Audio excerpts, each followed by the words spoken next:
अल्हम्दुलिल्लाह 1,46,000 मुस्लिम वोटर इस मशरक़ी हल्के असेंबली में है। बीज हमने बोना,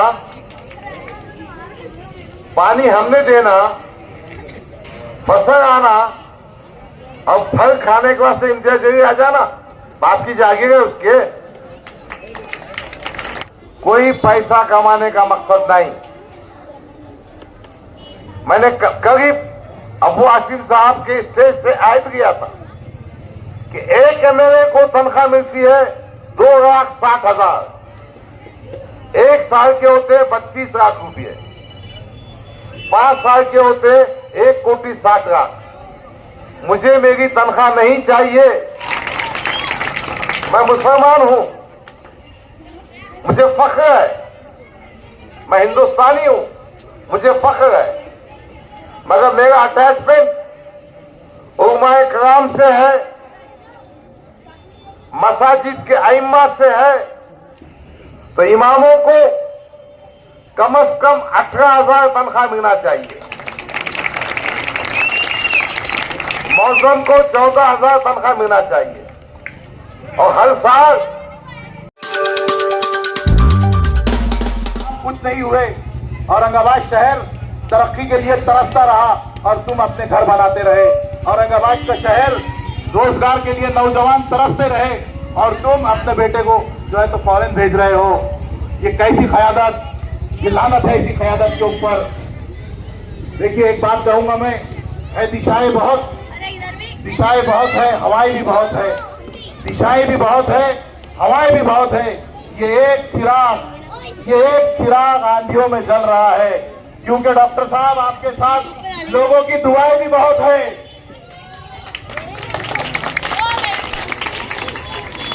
आज हमको ये अज़्म करके उठना होगा।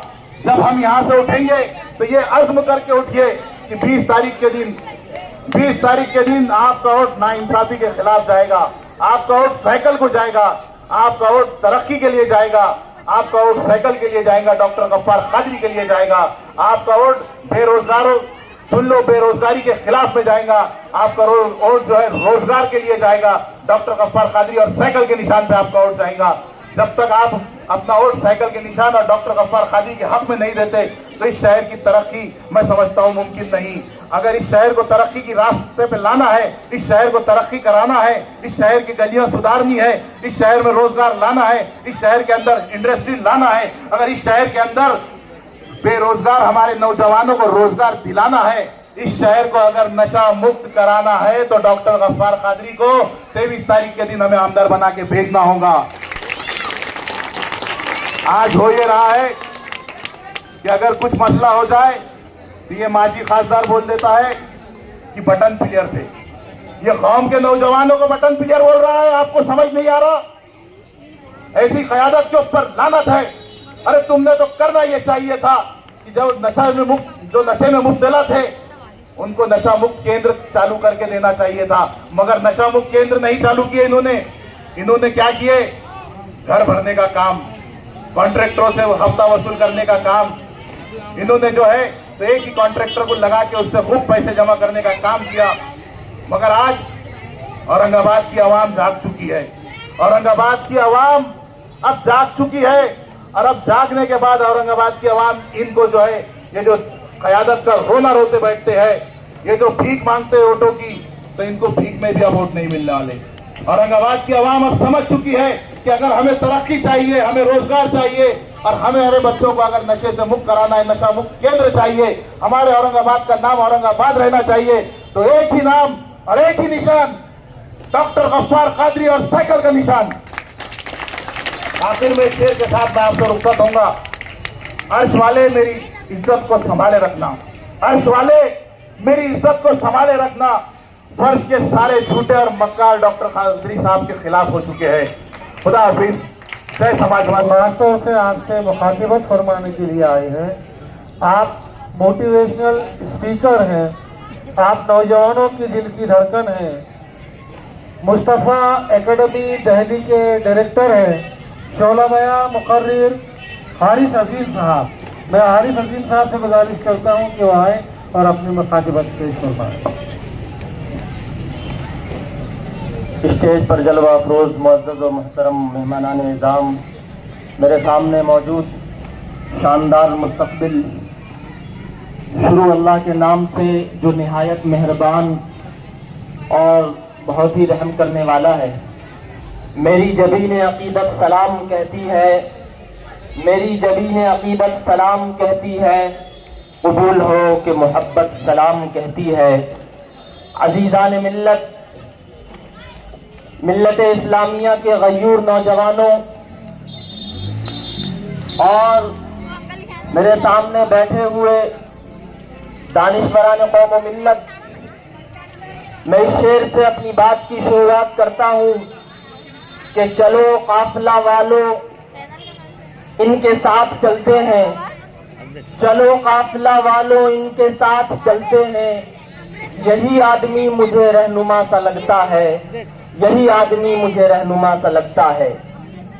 अजीज दोस्तों और बुजुर्गों, आज आप हजरात के बीच दिल्ली से चलकर उन्हीं एहसासात की तर्जमानी के लिए हाजिर हुआ हूँ, जिन एहसासात को मैं अपने सीने में रखकर निहायत तकलीफदह महसूस कर रहा था।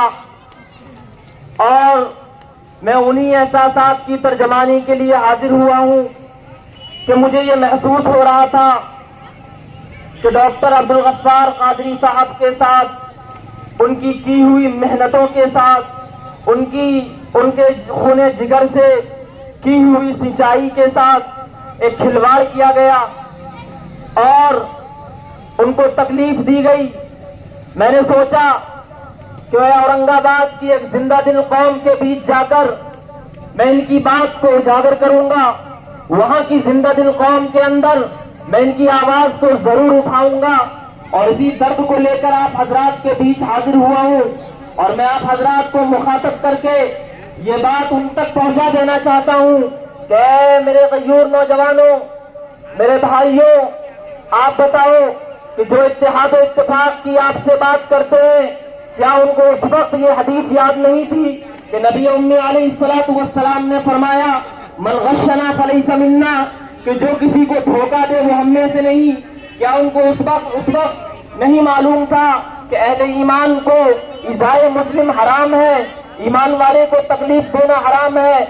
मुझे बताओ, मैं आपसे सवाल करता हूँ, मैं आपसे मुखातिब हूँ, मुझे बताओ कि जिन्होंने उस पार्टी के उरूज के लिए अपनी जिंदगी का कीमती वक्त गुजार दिया, अपने खूने जिगर से उस पार्टी की सिंचाई की और उसको उरूज दिलाया, उसको बुलंदी दिलाई, तो आखिर इनका क्या कसूर था?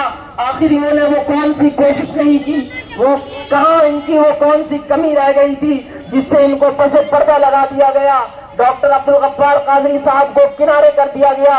मैं पूछना चाहता हूं और आप हजरात को मुखातब करके पूछना चाहता हूं कि आप बताइए कि क्या इत्तेहाद इसी का नाम है? क्या इत्तेफाक इसी का नाम है? क्या आप इसको किस चीज का आप इस बात पर क्या कहना चाहेंगे? मेरे अजीज दोस्तों बुजुर्गों, मैं आप हजरात के सामने निहायती दुख के साथ इस बात को कहना चाहता हूं और आपको इस बेदारी का सबूत पेश करना होगा। अगर आप चाहते हैं कि अब आपके आने वाले दिन बेहतर हो, आपकी औलादों का मुस्तकबिल बेहतर हो, आपके इलाके की तरक्की हो, तो अजीज दोस्तों बुजुर्गों, मैं निहायती दर्दमंदाना अपील करने के लिए आप हजरात के सामने हाजिर हुआ हूं कि अब आपके सामने एक ऐसा लीडर मौजूद है, एक ऐसा रहबर और रहनुमा मौजूद है जो बगैर किसी ओहदे पर बैठे हुए भी आपके हर दुख दर्द में शामिल रहता है, हर घड़ी आपके कंधे से कंधे मिलाकर चलने के लिए तैयार रहता है, आपकी एक आवाज पर आपके सामने खड़ा होता है। तो क्या फिर आपकी जिम्मेदारी नहीं बन जाती कि आप अपने ऐसे लीडर का शाना उनके कंधे से कंधे मिलाकर चलने का काम करें, आप उनको अपनी कुव्वत अता करें, आपको भी उनका बाजू बनना चाहिए। अजीज दोस्तों बुजुर्गों, अगर अब भी आपने अपनी बेदारी का सबूत पेश न किया और इसी तरीके से अगर इनके झूठे नारों के सामने और इनके झूठे फरेब वादों के सामने अगर आपने फिर से अपने आप को झुका दिया तो यकीन मानिए कि आने वाले दिनों में आपके वतन की और आपके इलाके की जो तस्वीर बनेगी उसका आप अंदाजा नहीं लगा सकते।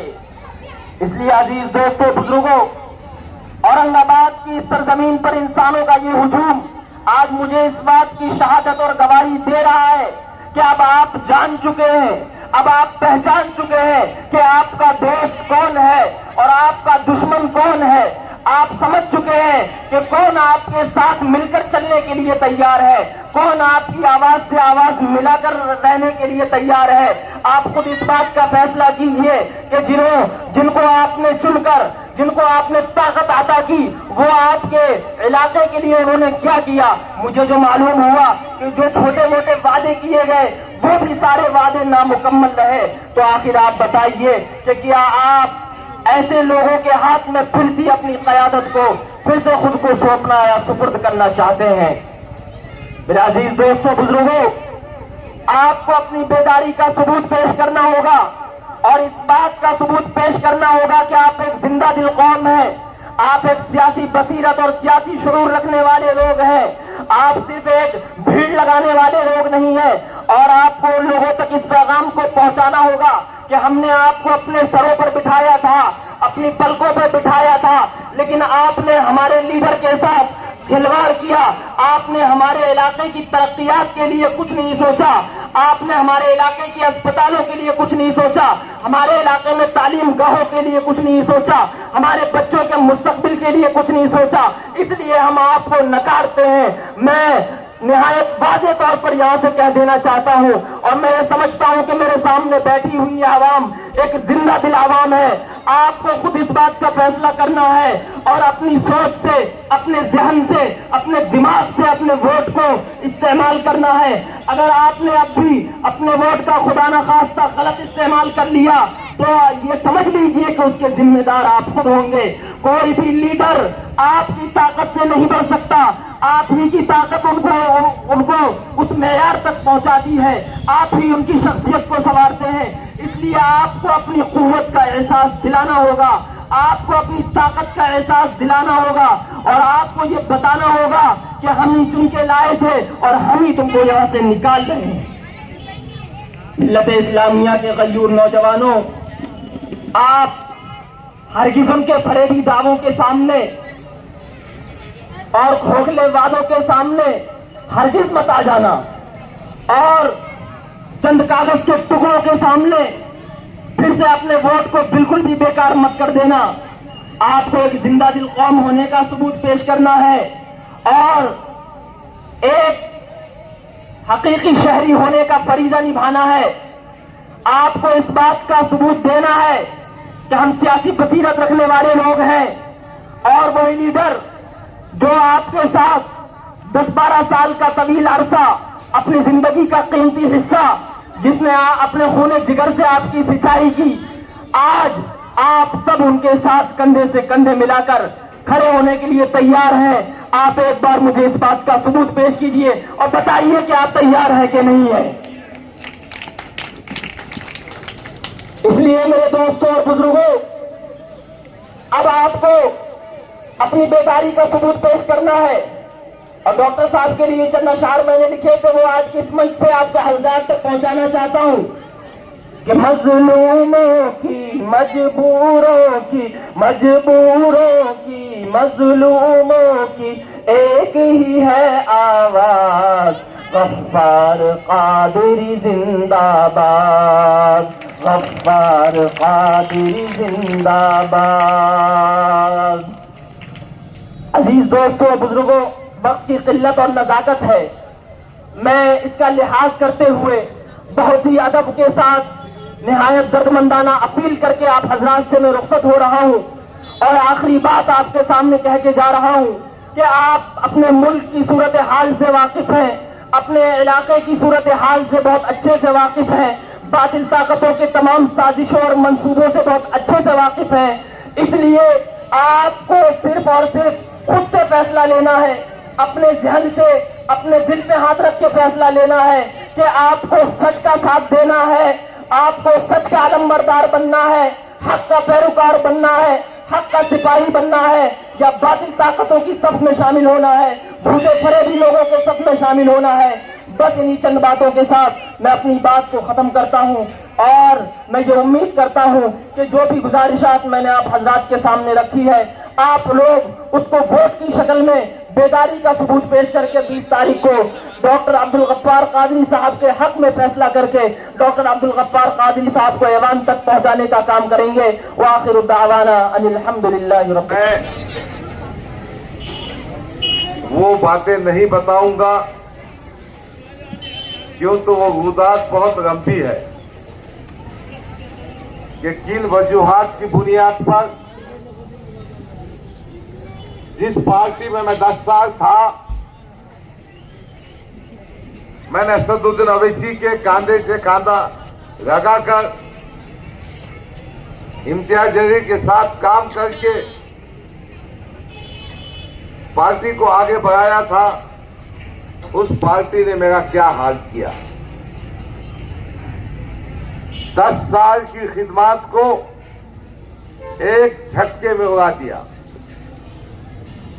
मैं अब तक समझ रहा था कि इम्तियाज जलील की कारस्तानी है। आपने एक बात सुनी होगी, आमतौर पर गुफ्तगू में किया कहा जाता है ये पुट्टा खानदान में खराब निकल गया, पुट्टा पिका ना पिका निकल गया, पुट्टा आउट हो गया। मगर जब मोहतरम असदुद्दीन अवैसी साहब ने कहा कि मैं बाप हूं, अगर तुम बेटे को कुछ कहेंगे तो मुझे कहे जैसा होगा।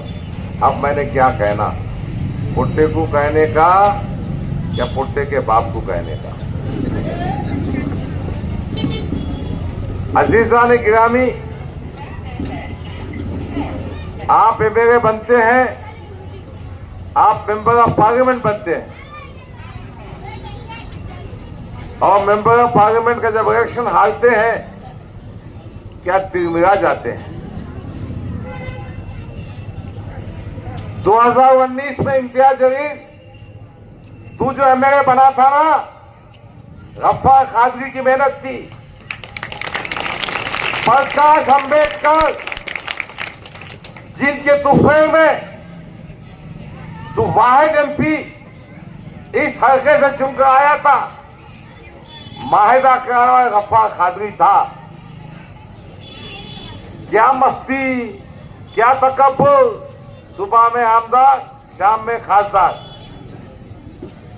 अबे समझ के रहना था तूने बात।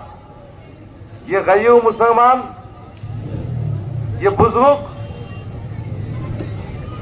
ये मसाजिद के आइम्मा, ये मौजनीन, हमारी माँ बहनों की दुआएं थी, और साथ में हमने सोशल इंजीनियरिंग की थी। हमने क्या सोशल इंजीनियरिंग की थी? मैंने की थी। मैंने प्रकाश अंबेडकर के 15% वोटों को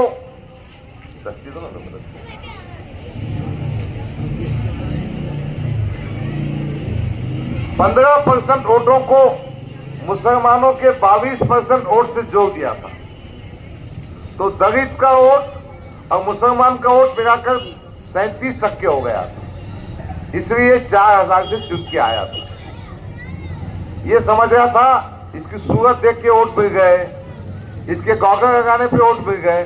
गलत बात है। मुसलमानों को ये समझना चाहिए कि अगर हम अपनी ताकत पर चुन कर आ सकते हैं तो कारपोरेशन के वार्डों में आ सकते हैं, जन असेंबली के हलकों में आ सकते हैं, मगर पार्लियामेंट पे बहुत मुश्किल है। लक्षद्वीप है 100% मुसलमान,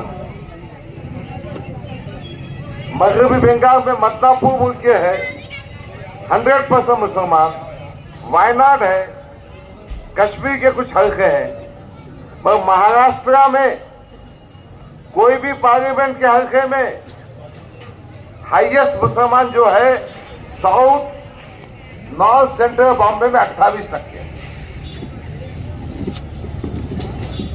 अच्छा, जब ये एमपी चुन के आ गया ना, इसने जो पहला काम किया, वंचित बहुजन आघाड़ी जिसकी मदद से चुन के आया था, उसका इतिहास तोड़ दिया। और उसके पीछे मकसद क्या था? इसके पीछे मकसद यह था कि कोई भी शख्स महाराष्ट्र में आमदार चुनकर ना आए। मालेगांव से मुस्लिम की आबादी 90% है, कोई भी चुन के आया तो मुसलमान चुन के आएगा। जो फारूक शाह धुरिया से चुन के आए, वोटों की डिवीजन में चुन के आए। अगर वंचित बहुजन आघाड़ी 2019 के बाद, 2019 के पार्लियामेंट के इंतखाब के बाद अपने साथ रहती तो इंशाअल्लाह उस वक्त 15 से 20 एमएलए चुनकर आते। अब मैं तो कहता हूं, अब पापा के तहत इस स्टेज से गफ्फार कादरी चुनकर भी आया होता और हुकूमत की कुंजी अपने पास रहती। मगर इम्तियाज जलील चाहता है, वो देशाना चाहता है, उसके सिवा कोई शाना ना रहे। अब देखो ना, 2014 में वो असेंबली का इंतखाब सेंटर से लड़ा था। अभी 2014 में मेरे को भी 60,000 वोट मिले थे, 60,000 वोट उसको भी मिले थे। वहां डिवीजन दबा के हुआ, उन्हें 20,000 से चुन के आया। अपने पास डिवीजन नहीं हुआ, अपन 3,000 से हार गए। तो मैंने 2014 से 2019 तक ये कोशिश की कि अपन दलितों को जोड़ेंगे, वंचित बहुजन आघाड़ी को साथ लगाएंगे।